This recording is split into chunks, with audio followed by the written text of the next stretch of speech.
ఇద్దరు శిష్యులు. ధర్మవరంలో ధర్మన్న అనే పండితుడు ఉండేవాడు. అతనికి ఉన్న పాండిత్యానికి ఏ గురుకుల విద్యాపీఠానికి వెళ్ళినా ఉపాధ్యాయ పదవికి కళ్ళకద్దుకుని తీసుకుంటారు. కానీ ఉన్న ఊరు కన్న తల్లి సమానం అనే సిద్ధాంతం ప్రకారం ధర్మన్న ఉన్న ఊళ్ళోనే ఉండి శిష్యులను కూర్చుకుని విద్యాబోధ చేస్తున్నాడు. ధర్మన్న దగ్గర కులకర్ణి, భూషణం అనే ఇద్దరు విద్యార్థులు చదువు ముగించుకున్నారు. చదువు పూర్తి చేసుకున్న వాళ్ళిద్దరితో ధర్మన్న, నేను నాకొచ్చిన విద్యనంతా నేర్పాను.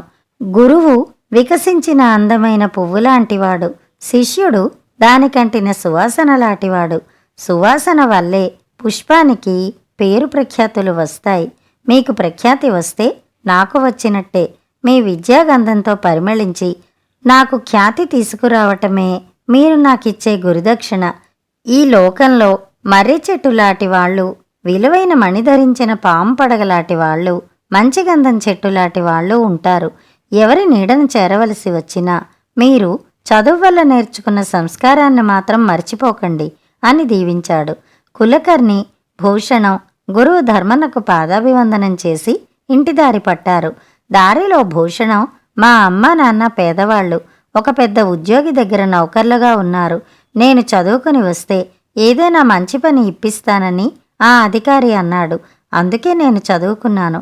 ఏదో ఇంత జీతం వస్తే మా అమ్మని నాన్నని పని మాన్పించి పువ్వుల్లో పెట్టి చూసుకుంటాను. మన గురువుగారికి ఈ కారణంగా నేనెంతో రుణపడి ఉంటాను అన్నాడు. కులకర్ణి మెచ్చుకోలుగా చూసి, నీ ఆశయం మంచిదే, కానీ గురువుగారు చెప్పినట్టు మీ అమ్మా నాన్నలు పనిచేస్తున్న ఉద్యోగి ఎటువంటి వాడో గమనించు. మర్రి చెట్టు ఆశ్రయమైతే ఇస్తుంది, కానీ దాని ఊడలతో అది విస్తరిస్తూ మరో చిన్న మొక్కను కూడా తన నీడలో పెరగనివ్వదు. నెత్తిమీద మణి ఉంది కదా అని పాము దగ్గర ఎవరూ చేరరు. మనల్ని చూసి అసూయపడి మనల్ని అనగదొక్కేవాడు అటువంటి వాడే. మర్రి చెట్టు నీడలాంటి మనస్తత్వం మణిభూషిత సర్పం లాంటివాడు అవునో కాదో నిర్ణయించుకో. తన నరికే గొడ్డలికి కూడా సువాసన అంటిస్తుంది మంచి గంధం చెట్టు. అటువంటి వ్యక్తిత్వం గలవాడైతే మీ అమ్మా నాన్నలు పనిచేసే ఉద్యోగి దగ్గర చేరు. మన విద్య రాణించి పేరు తెచ్చుకోవాలన్న మన గురువుగారి కోరిక మర్చిపోకు అన్నాడు. భూషణం, ఇన్ని కబుర్లు చెప్పావు కదా, మరి నువ్వేం చేయదలుచుకున్నావు? మంచి గంధం చెట్టులాంటి వాళ్ళున్నా వాళ్లను గుర్తించేటప్పటికీ మన జీవితకాలం అయిపోతుంది అన్నాడు. కులకర్ణి నవ్వుతూ, నేను పేదవాణ్ణే. మా నాన్నది కసాయి వృత్తి, మాంసాన్ని అమ్ముతాడు. నేను ఆ వృత్తినే స్వీకరించి పొట్ట పోసుకుంటూ నేను నేర్చుకున్న విజ్ఞానాన్ని నలుగురికి నేర్పుతూ చిన్న దీపం పెద్ద దీపాన్ని వెలిగించినట్టు గురువుగారు అందించిన విద్యాగంధంతో పరిమళిస్తాను అన్నాడు. భూషణం పరిహాసంగా, అహింస పరమధర్మమని మనం నేర్చుకున్నాం. నువ్వు మాంసాన్ని అమ్మితే చదువుకున్న నీకు, కసాయివాడైన మీ నాన్నకు తేడా ఏమిటో నీ శిష్యులే నిర్ణయించాలేమో అన్నాడు. కులకర్ణి నవ్వుతూ, శాకాహారులు, మాంసాహారులు సృష్టి ప్రారంభం నుంచి ఉన్నారు. మనం తినే కాయగూరలు, పండ్లు, అన్నంగా మారిన ధాన్యం ఇవన్నీ కూడా తిరిగి మొలకెత్తే గుణం కలిగి ఉన్నాయి. అంటే వాటికి ప్రాణం ఉంది. ఈ లెక్కన చూస్తే శాకాహారులు కూడా జీవహింస చేస్తున్నారని ఒప్పుకోవాలి. మాంసాహారుల కోసం నేను కాకపోతే మరొకడు మాంసం అమ్ముతాడు. నేను వృత్తి ధర్మాన్ని స్వీకరించాను తప్ప నా కోసం నేను మాంసాన్ని అమ్మడం లేదు అన్నాడు. భూషణం, నువ్వు చెప్పింది కూడా నిజమే. యజ్ఞం చేసేటప్పుడు మేకను చంపుతారు. పక్షులని, కుక్కలని, పిల్లుల్ని పెంచే జీవకారుణ్యం తిండి దగ్గరికి వచ్చేటప్పటికీ మర్చిపోయి జమీందారులు, రాజులు, పేదలు, ధనవంతులు శాకాహారం కన్నా మాంసాహారానికే ప్రాముఖ్యమిస్తారన్నది జగద్విదితం. నువ్వు కులవృత్తినే స్వీకరించిన జీవకారుణ్యం మాత్రం నువ్వు విద్య నేర్పే విద్యార్థులకు బోధించడం మర్చిపోకు. చదువుకున్న విజ్ఞానం నలుగురికి పంచేందుకే ప్రయత్నించాలి తప్ప ఉద్యోగం కోసం మాత్రమే వెంపర్లాడకూడదనే నీ ఆశయం నాకు చాలా నచ్చింది. నాకు మాత్రం ప్రత్యేకమైన వృత్తి లేదు. అందుచేత ముందు ఉద్యోగం సంపాదించుకొని నా తల్లిదండ్రులకు ఆనందం కలిగిస్తాను. ఆ తర్వాతే విద్యాబోధన గురించి ఆలోచిస్తాను. మనకు దేవుడు మేలు చేస్తాడు అంటూ కులకర్ణిని గాఢంగా కౌగిలించుకున్నాక వారు ఎవరి దారిన వాళ్ళు విడిపోయారు.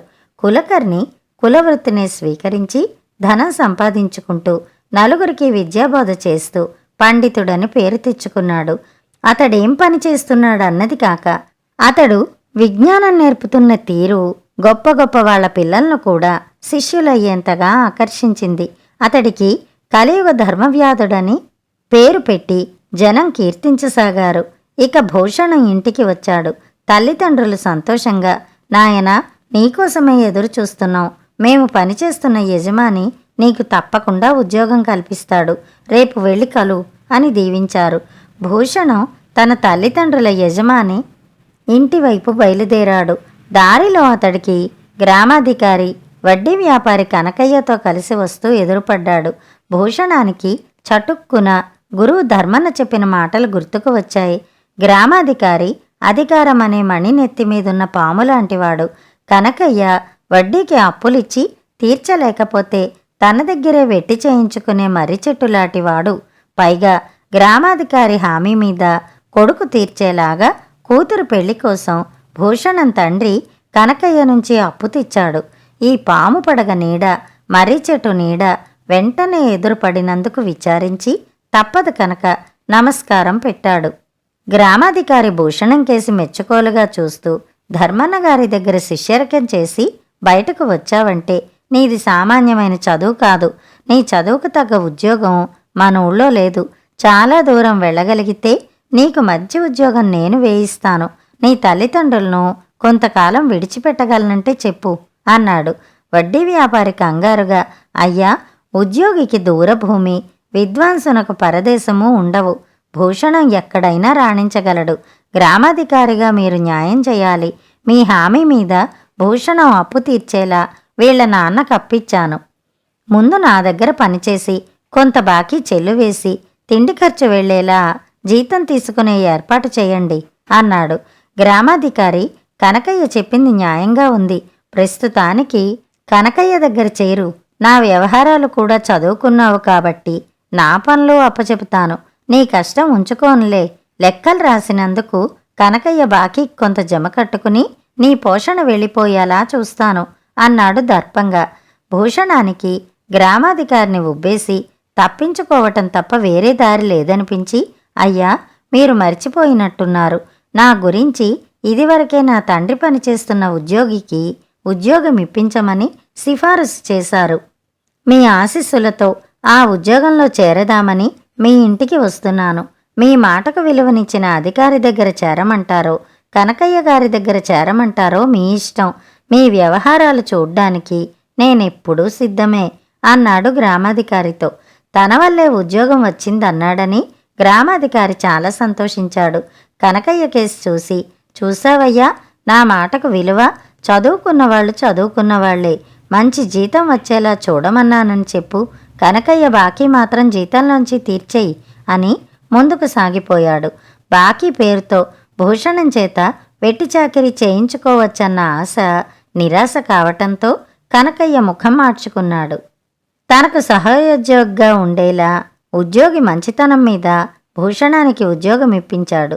భూషణం ఉద్యోగంలో చేరి అందరి చేత మంచివాడనిపించుకున్నాడు. తన నరికే గొడ్డలి మొనకు కూడా సుగంధం అంటించే గంధపు చెట్టులా వ్యక్తిత్వం ఉండాలనే విషయం అతనెప్పుడూ మరిచిపోలేదు. కులవృత్తి చేస్తూ ఒకడు, మంచితనంతో మన్ననలు పొందుతూ ఉద్యోగం చేస్తూ ఇంకొకడు తమ విద్యను రాణింపచేసుకున్నందుకు తన ఇద్దరు శిష్యులను తలుచుకుని ఆనందపడేవాడు ధర్మన్న. కథ సమాప్తం. కథ కంచికి, మనం ఇంటికి.